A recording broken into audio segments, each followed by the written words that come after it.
इन तमाम सवालों को लेकर के चर्चा करेंगे। खास मेहमान हमारे साथ जुड़ गए हैं। धैर्यवर्धन शर्मा जी हैं, प्रवक्ता है बीजेपी के। प्रवीण धौलपुरे जी हमारे साथ जुड़ गए हैं, प्रवक्ता है कांग्रेस के। और वरिष्ठ पत्रकार रमेश शर्मा जी हमारे साथ जुड़ गए। बहुत स्वागत है आप तीनों खास मेहमानों का। प्रवीण धौलपुरे जी, सवाल सबसे पहला आप ही से रहेगा कि जो संगठन में नियुक्तियां हुई हैं, क्या वाकई इसको लेकर के जो अब नाराजगी है वो देखने को मिल रही है, या फिर आपसी समन्वय नहीं बन पा रहा है कांग्रेस पार्टी में, इस बात को लेकर के नाराजगी देखने को मिल रही है? बाबू बेटा खाना निकाल दो।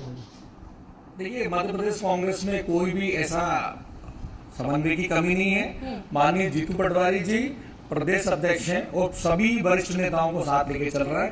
क्योंकि दिग्विजय सिंह जी उनके गुरु हैं, उन्होंने स्वीकारा है कि हाँ आप मेरे गुरु हैं, और जब कोई बड़ा वरिष्ठ पार्टी का कोई सलाह देता है तो उसको हम अंगीकृत कर सकते हैं। जीतू पटवारी जी ने माना है कि आपने जो सलाह दी उसको बिल्कुल निश्चित रूप से आने वाले समय में उस वर्ग को, विशेष वर्ग के लोगों को लिया जाएगा।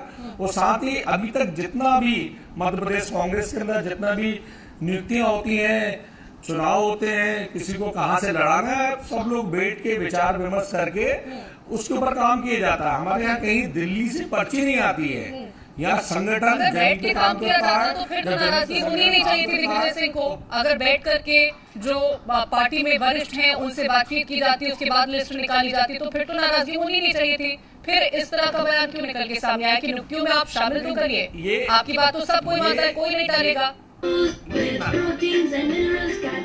ये नाराजगी नहीं है। आदरणीय दिग्विजय सिंह जी ने सलाह दी है और उस सलाह को प्रदेश अध्यक्ष जी ने, जीतू पटवारी जी ने अंगीकृत किया और उन्होंने कहा मैं बहुत जल्दी इसमें नियुक्ति करूंगा।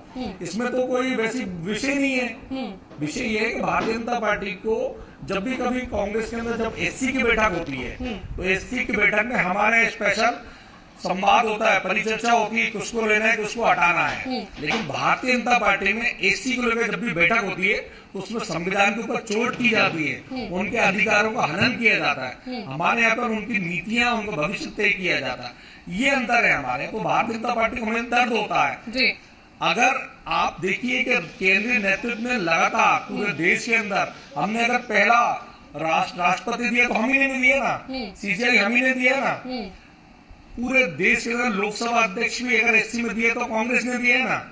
भारतीय जनता पार्टी को सिर्फ पहला देने करके छोड़ देंगे, बाद में किसी का ध्यान नहीं रखेंगे। पहली बार कर दिया, उसके लिए आपका धन्यवाद हो जाना चाहिए। बाकी बाद में आप भूल जाएंगे। उसके बाद कोई आपको वरिष्ठ आकर के बताएगा तो उसके बाद बोलेंगे कि आप ही से तो सीखा है, आपने जो सिखाया उसी की राह पर